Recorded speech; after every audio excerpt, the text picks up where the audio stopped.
Hello everyone, my name is Prodasilaos, also known as Prot. Today it's Tuesday, the 24th of June 2025. Local time is around noon and I am out on one of my usual long walks here in the mountains of Cyprus. I have been walking for about 40 minutes now and I just got the inspiration to do some philosophy. And I want to talk to you about a topic which I think is pertinent to our everyday experience. This topic revolves around the phrase, my body, my rules. And I will tell you what I think about that. But before I do that, just to comment on the fact that I am wearing sunglasses, folks. And this is the first time in my life that I am doing so. So I got them, you can see here, these are my normal glasses for short-sightedness, and there is this attachment and it just sticks on top, and yeah, there are the sunglasses. So thanks to magnetism, thanks to science, and yeah, let's see how it is.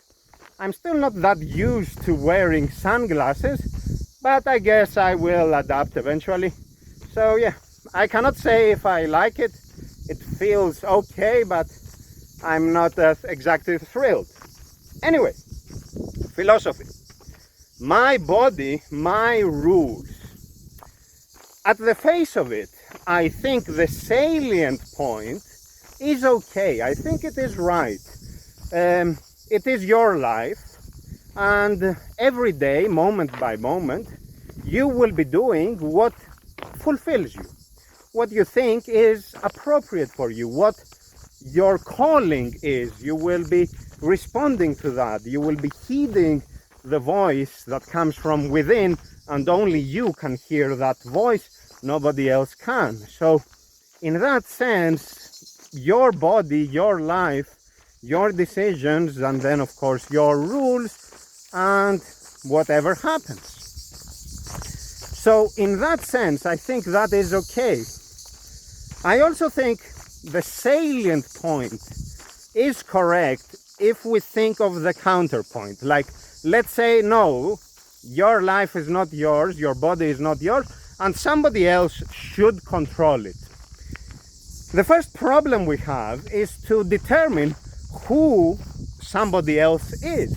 Like, who would be the right person to control your body, and based on what values, what considerations.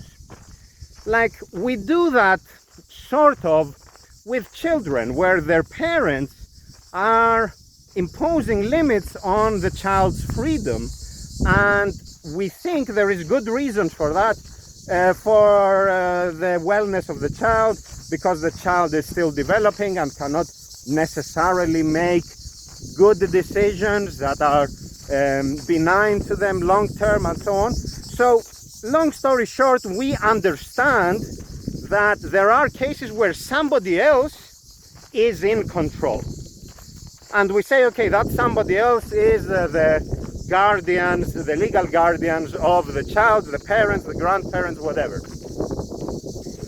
But other than that, like if we are talking about an adult, who should ever be in charge of an adult?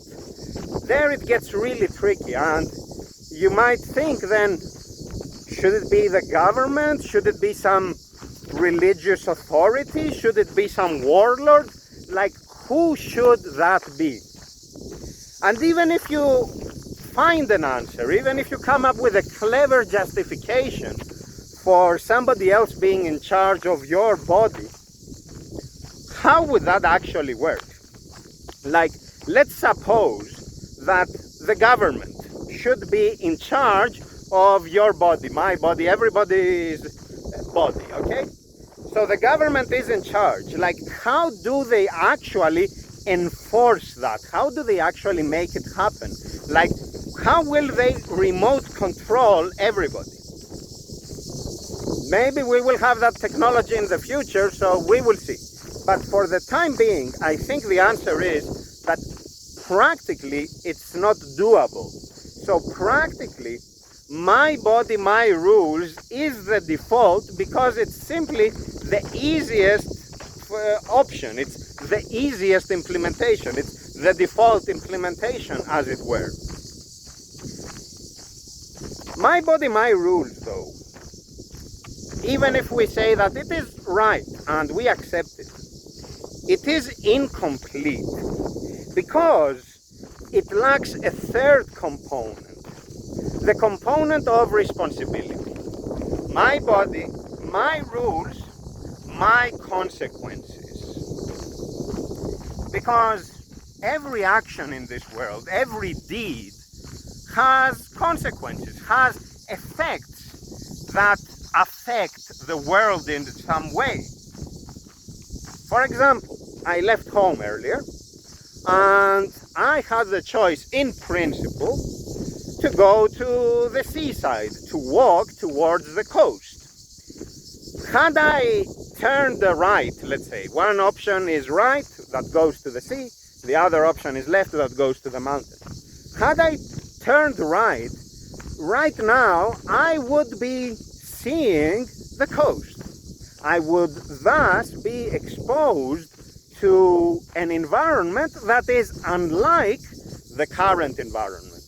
In other words, my past decision conditioned my present reality, other things being equal. The fact that I am experiencing the mountainscapes is because of the actual decision I made.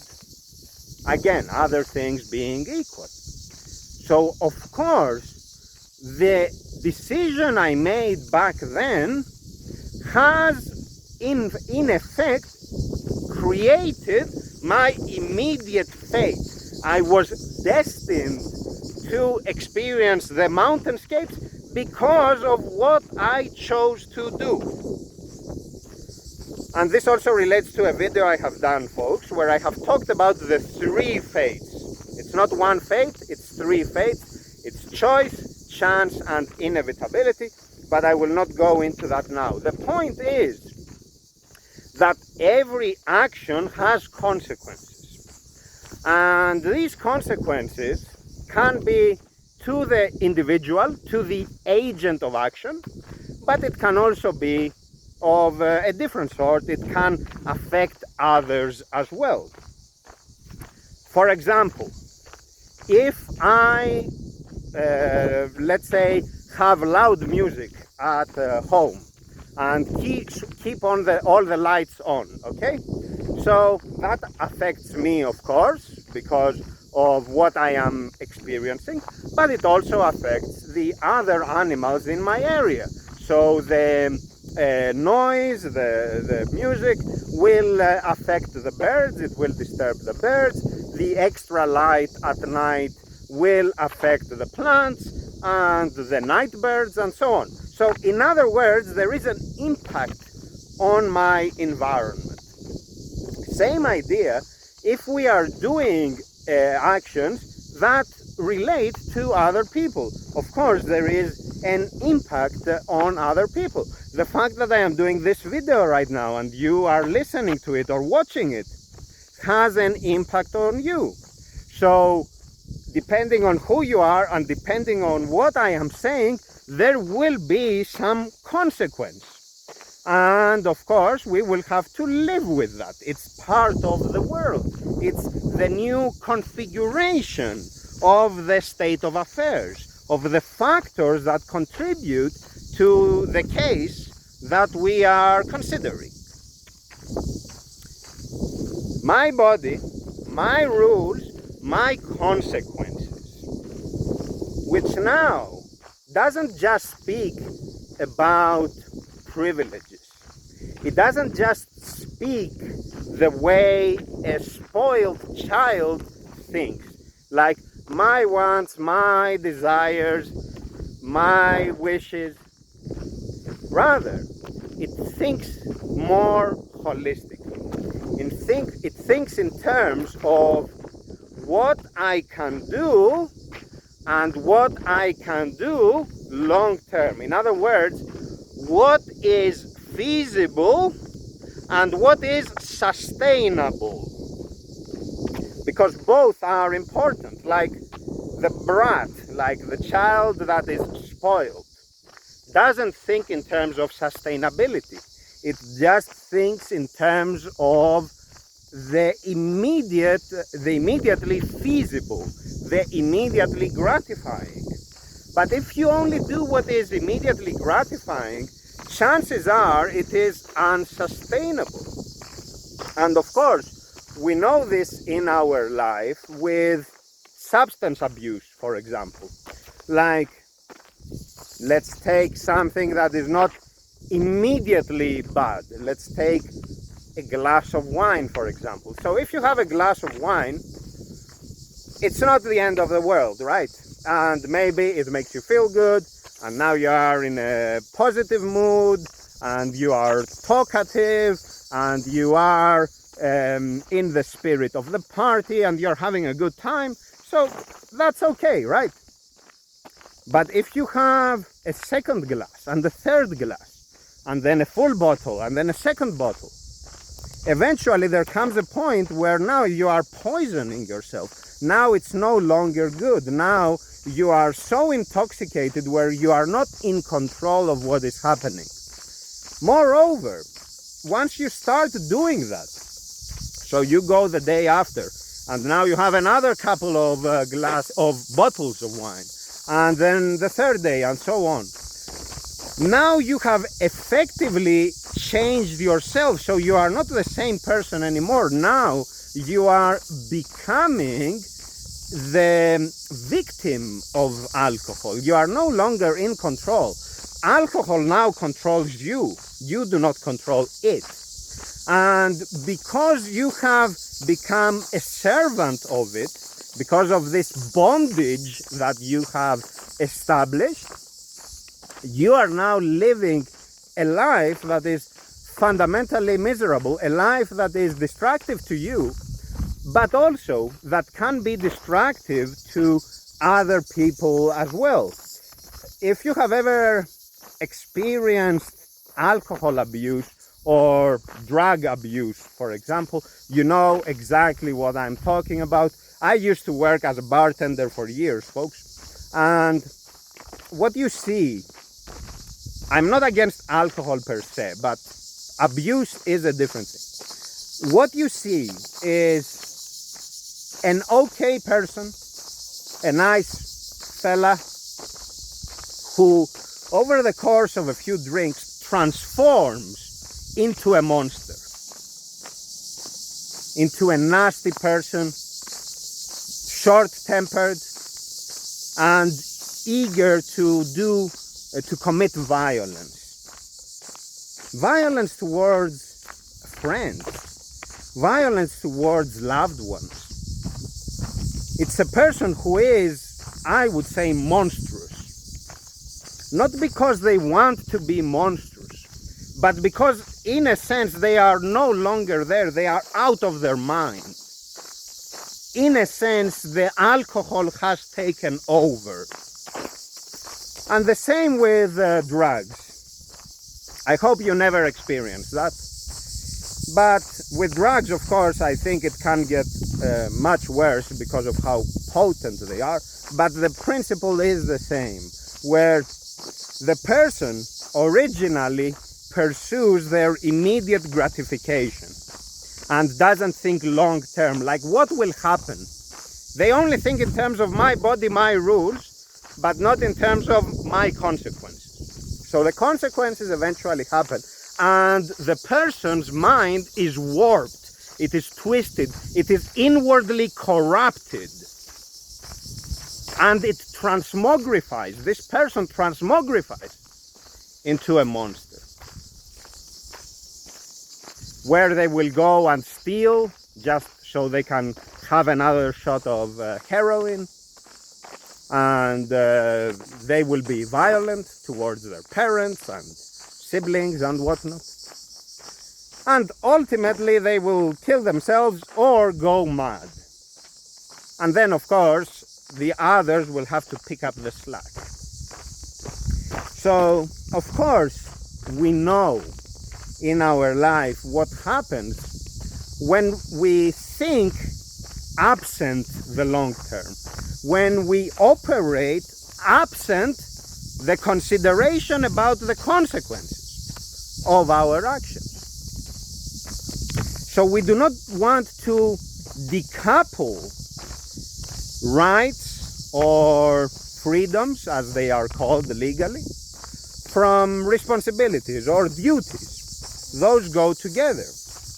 And I think it is important thus to not talk about rights as freedoms, because they are not really free.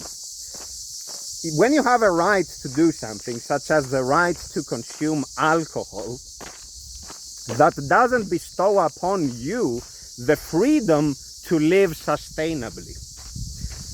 Freedom is thus the two facets of choosing what to do, but also living in accordance with the consequences of my choice. In other words, freedom is the capacity to pick which configuration of the world I will live in, the configuration of the world that hinges on my decision. Talking about consequences, though, should not be limited to the individual, because we are not just atoms. We are members of society.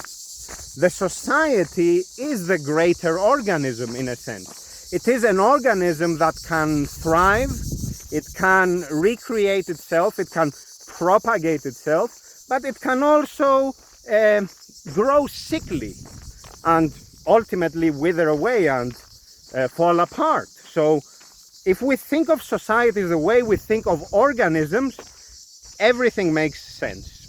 Everything in terms of the phenomena, the social phenomena, the historical realities makes sense. It is important then to think of consequences also with regard to other people.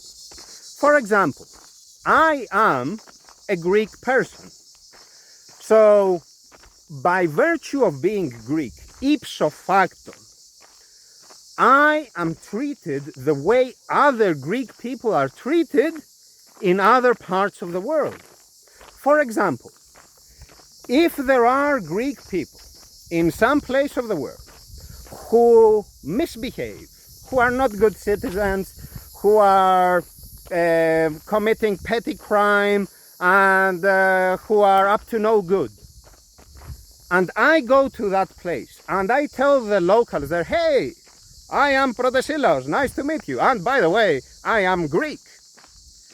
Those other people will not like the fact that I am Greek. They will have a prejudiced view against me. It's not because me specifically did something wrong and therefore I have to live with the consequences of my mischief. No. Some other people whom are strangers to me, who I don't know, who I have no control over, did something, and their deeds have consequences on the category of person known as Greek. Same idea for every other category. So I am a man, but this means that ipso facto I will be treated by different people differently depending on how they conceive of the concept, the category man. So if somebody has been at the receiving end of abuse in the hands of a man who may have committed domestic violence, for example, then this person is conditioned to think of all men as domestic abusers. So of course, even if I have never done any such thing, I cannot shake off that stigma. So I have to deal with it. And the same idea for everything. Whatever we are doing has an impact, has consequences on others who are like us in some way. whether it is Greek, whether it is man, whether it is, I don't know, a guy with a beard or a guy walking in the mountains, whatever it is, right? It doesn't matter what, whatever it is. If somebody else has done it, chances are that you will be judged accordingly. And that's why it's important to act responsibly. Is it fair? Is it fair that I am mistreated because somebody else did something? No. But why should it be fair? Why does that matter? I am not talking about an ideal world. I am talking about this world. And in this world, there is prejudice, there is bias, and we have to deal with it. Same principle for greater magnitudes, political magnitudes. For example, in my region, I am in Cyprus now, and of course, if you are following the news, you know that in my region there is war. There is, if you want to say, perpetual war, with intervention from Western powers, of course. But generally, there is war. And so you may say, you are a citizen in one of those countries, and you may say, hey, why me? I am a peace-loving citizen, a peace-loving do-gooder. I have never harmed anybody. Why am I being bombed? And in a sense, you are right. Why are you being bombed? You shouldn't, right? But you are being bombed by virtue of being like those other people who did something nasty, and now you are collateral damage. Is it fair? Is it right? No, it isn't. It isn't fair, but fairness has nothing to do with it. This is the world as it is. Again, that's why it's important to think of the consequences of our action. We are not acting in a vacuum of society, in a vacuum of history, in a vacuum of the environment. Whenever we are doing something, it has an effect on the world. And so, we have to act with restraint. The way I approach this, folks, is to think at two levels. One is whether the action I am about to pursue is benign to me. So, does it conform with the principles of feasibility and sustainability?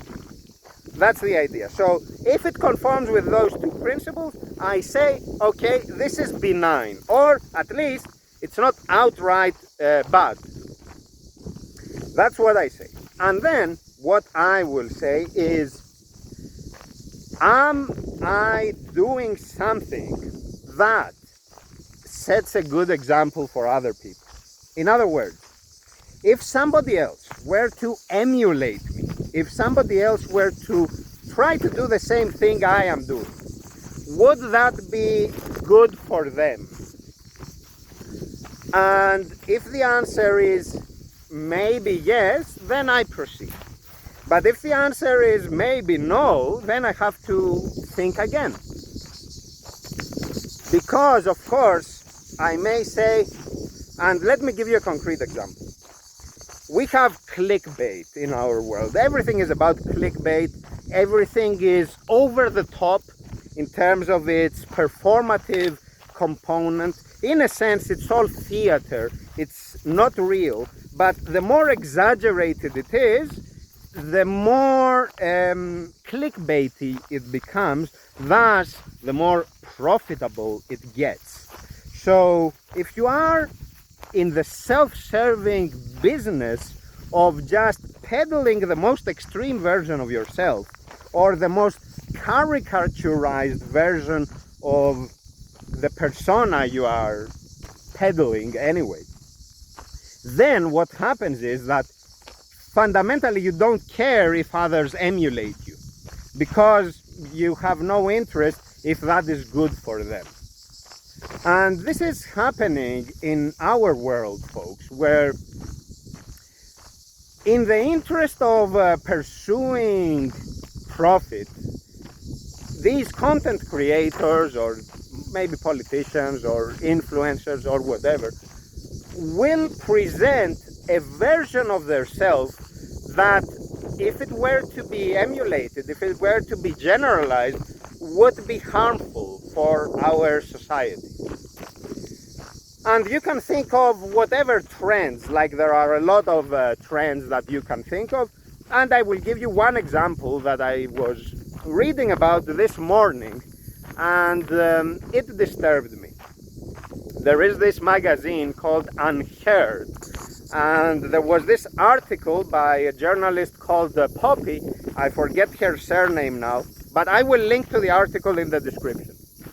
And Poppy was writing about and commenting eloquently about this, I don't know how they are called, maybe model, maybe entrepreneur, I really don't know what's the correct term here, but this woman who is selling her body, but not just selling her body, her claim to fame is that she has slept with 1,000 men in a single day.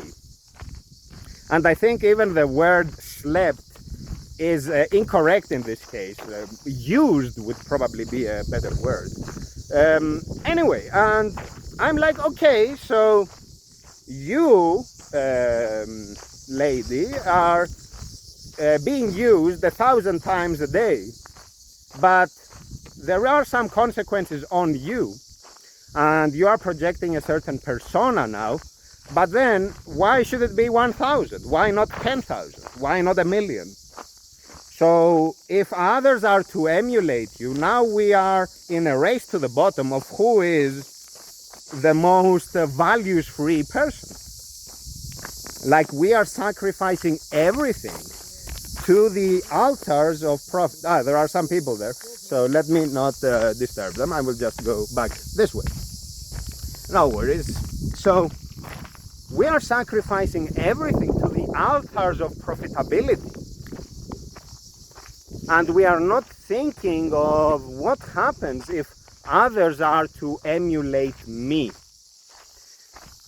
Of course, we cannot control what happens if others are to emulate us. Because, of course, there are people who will go to extremes regardless. For example, right now, I am on this walk in the mountains, and to me this is benign. I have been doing it for many years, but there is a chance in this world that somebody does something like this, but instead of walking, let's say, for 2 hours, they decide to walk for 20 hours.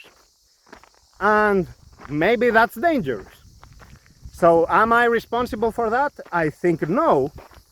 But of course, there is a part where my actions did influence this person, assuming this person was trying to emulate me. The point here is that as a society, we have to be talking about responsibility. As a society, we have to be talking about sustainability, not just feasibility, but sustainability. And I want to close with an important insight that we have in the Greek culture, which we have had since antiquity. And this is encapsulated in a phrase that we still use. I will say the words in Greek and then I will translate it. Ουδέν κακόν αμυγές καλού. Ουδέν κακόν αμυγές καλού. Literally, word by word, this means no bad, not intermixed with good. A more liberal translation is that there is no such thing as pure evil in this world. Everything that exists as admixture between the extremes. So whenever you find something that is bad, there is still some good in it. And of course, the inverse is true. Whenever you find something good, there is something bad built into it, mixed with it. So there is no pure good either in the world, the way we experience the world. And so it all comes down to degrees. It's a nuanced understanding of the world as a world of degrees. And we can think of this in everything that we do. Like, if I drink some water, that is good for me, that is enriching me. Water is life. But if I drink a ridiculous amount of water all at once, well, I am going to die or severely injure myself. Same for everything that we do in life. If I eat a portion of food that is nutritious, that can keep me going, if I eat, I don't know, a ridiculous amount of food, I am probably going to put my health at risk. It's the degree. And of course, there are some things where there is no degree, or you can think of them in terms of they are already too concentrated and thus they are unsuitable for us, such as poison. Like, you don't want to imbibe poison because then you die right away. But if you think about it, fundamentally it's the high concentration of some acid or whatever, and then again it's a matter of degree. But not to do mental gymnastics. The point is, we want to be talking about responsibility, we want to be talking about sustainability, and we want to be emphasizing degrees. We want to be emphasizing this nuanced understanding of the world where you have to think things through and to apply yourself, conduct yourself in such a way as to not overdo it. What is the right degree? That will depend on the circumstances. That will depend on the specifics of the case. We cannot know, we cannot issue a pronouncement that is true for all possible states of affairs, for all possible constitutions of the case. What we can do is that, well, you have to think about it, but think about it. Don't act mindlessly, don't act recklessly.